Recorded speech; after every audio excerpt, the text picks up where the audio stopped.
Thank you. What a charming, old-fashioned room. What is behind that curtain? I keep my clothes there. Yes. If anyone were forced to conceal himself in this room, he must do so there. The bed is too low for concealment. Watson, Soames, stand back. I'm going to draw the curtain. Nothing. Nothing at all. Except your suits, Mr. Soames. All the same, I wonder... Hello, what's this?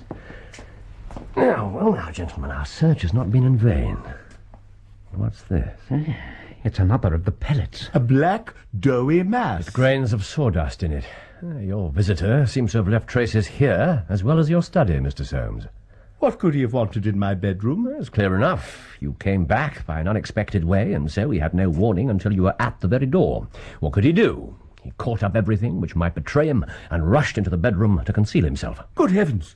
Do you mean to tell me that all the time I was talking to Bannister, we had the man prisoner if we'd only known it? Yes, so I read it. Mr. Soames, I understand you to say that there are 3 students who use this stairway and are in the habit of passing your door. Yes, there are. And all 3 are in for this examination. Yes. Tell me about these students. Well, in the lower of the 3 rooms, immediately above me, that is occupied by Gilchrist, a fine scholar and athlete, plays in the rugby and cricket teams for the college, and got his blue for the hurdles and the long jump. He is a fine, manly fellow. His father was Sir Jabez Gilchrist. Sir Jabez Gilchrist? I remember him, quite notorious in his day. He ruined himself, did he not? Gambling. Horses, the turf. Alas, that is so. Young Gilchrist has been left very poor, but he is hard-working and industrious, and will do well. And on the next floor? Dowlat Ras. The Indian. A steady, methodical man, well up in his work, though Greek is his weak subject. And on the top floor? Miles McLaren. Brilliant fellow when he chooses to work. One of the brightest intellects of the university, but he is idle, dissipated, wayward in his habits. He has been gambling heavily all this term, and must contemplate the examination with dread. And it is he whom you suspect? No, I did not say so, did I? I will not go so far as that. Let me say only that of the 3, he is the least unlikely. Precisely. Now, I should like to talk to your servant Bannister. Yes, I will call him. Before you do, one thing. After you'd discovered the occurrence, you summoned Bannister. He came to you, you told him what had happened, he felt faint and had to sit down. Yes? Yes, the chair by the window, you said this chair? Yes? Yes, a long way from the doorway. He stumbled across the room. I helped him. You gave him a brandy. Unwise. Yes. Ask him to come here. At once. Bannister! Bannister, come here, please. It is within the rooms, Watson. The answer to the riddle is here. The window? I think not. The work table? That is part of it. He is on his way. Yes, it's best that he should not know who we are. Ah, yes, indeed. You called, sir? Bannister, yes. These gentlemen... We are from the University Board, Bannister, and we're investigating this unhappy business. We think you can be of help. Yes, sir. When you unlocked the door of this room to find Mr. Soames absent, did you look at the papers on the table? Oh, no, sir. Certainly not. How came you to leave the key in the door? Oh, I had the tea tray in my hand. I thought I'd come back for the key. Oh, then I forgot. So, anyone in the room could get out? Oh, yes, sir. When Mr. Soames returned and called for you, you were very much disturbed. Oh, I was, yes. Well, such a thing has never happened during the many years that I've been here. I nearly fainted, sir. Yes, so I understand.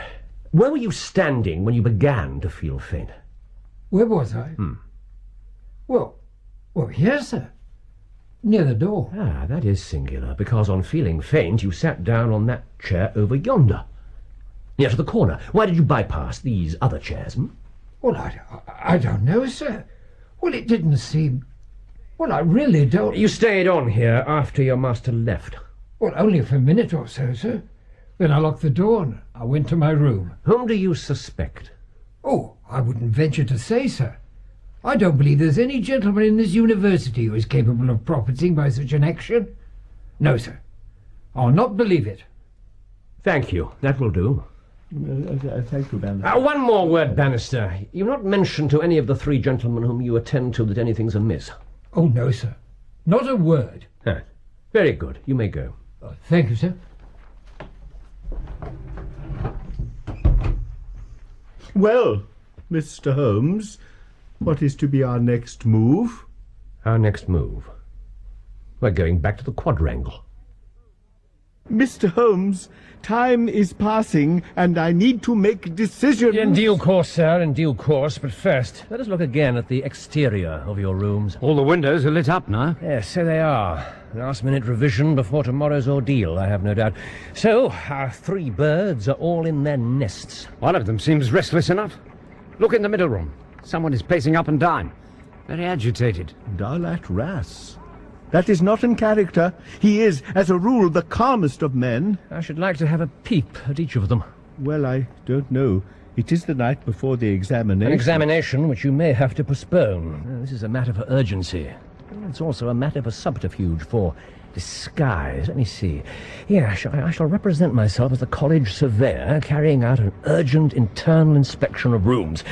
You, Watson, can be the builder's foreman. Oh, but couldn't I No, be you couldn't. Soames, allow me to borrow your glasses, your hat, and your scarf. No, why? I assure you that it's necessary. There's always the possibility that I might be recognized, but these simple props will, I am sure, serve me well. Well, if you say so. Yes. And hat, Yes. and glasses, scarf. Thank you, yes. Disguise is something that I've studied closely and often made use of. It's a matter of attention to detail and self-confidence.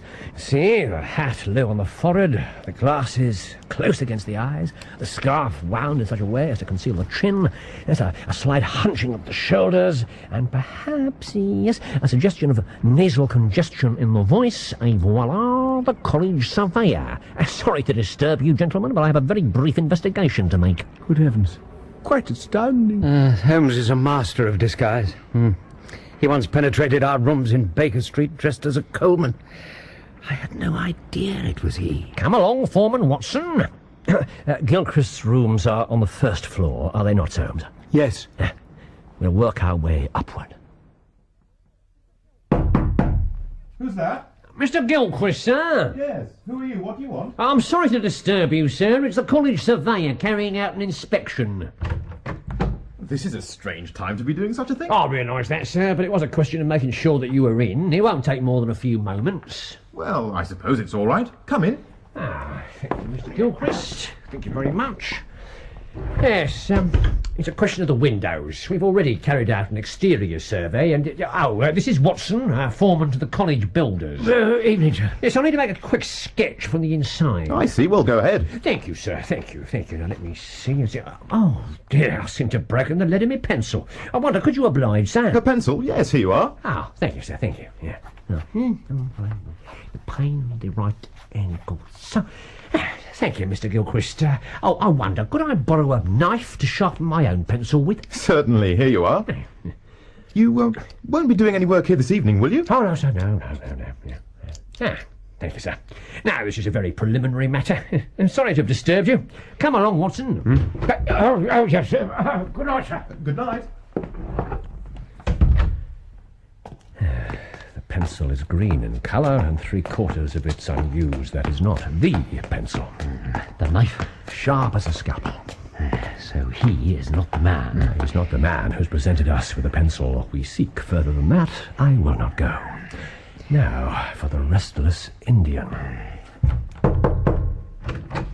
I'm busy, and I'm not to be disturbed. Will I disturb you for a moment or two, Mr. Rass? This is Mr. Watson, foreman to the college builders. Evening, sir. Sorry for the upset. I am the college surveyor. I need to make a quick inspection of your rooms. Inspection? I am preparing for an important test. I cannot be interrupted in this manner. Mr. Soames would Mr. not... Soames knows that we're here. I must seek your permission. Mr. Gilchrist below had the same reservations, but it only took a moment or two, and he was happy to oblige. Oh, well, if Gilchrist... I suppose, in that case, you had better come in. Yes. What is it you wish to see? Yeah, it's a matter of the window, sir. The window. I need to make a quick sketch of it. The window? The window is unsound? Oh, no, sir, no, nothing like that. Well, perhaps eventually that will be Mr. Watson's problem. Mere structural. For the moment, all I need to do is make a drawing. Oh, dear, I seem to have broken the lead in my pencil. I wonder, could you oblige, sir? I wish to borrow a pencil. If you'd be so kind. For a surveyor to be supplied with but one pencil seems not quite correct. Show me the broken pencil. Here it is, sir, as you can see. Indeed, I do see. What you need is a knife, not another pencil. You may borrow my knife. Oh, thank you, sir. Yeah. As a foreman builder, Mr. Watson, do you not carry a supply of pencils and measuring devices? As a rule, yes, but this evening the surveyor is taking a quick visit. Thank you so much, Mr. Rass. Here's your knife. I'm sorry we disturbed you. I am not interested in your apologies. I am preparing for an important academic test tomorrow morning, and I will see to it that the college masters know of this disturbance that you have caused. I trust we will not meet again. Very extreme reaction. Soames said he was the calmest of men. Yes, but you saw him pacing about in his room when we looked in from the outside. I did. We all did. Would you not say he had something to hide? Well, you know me. For the moment, I say nothing. Now, we've arrived at the top nest and Mr. McLaren.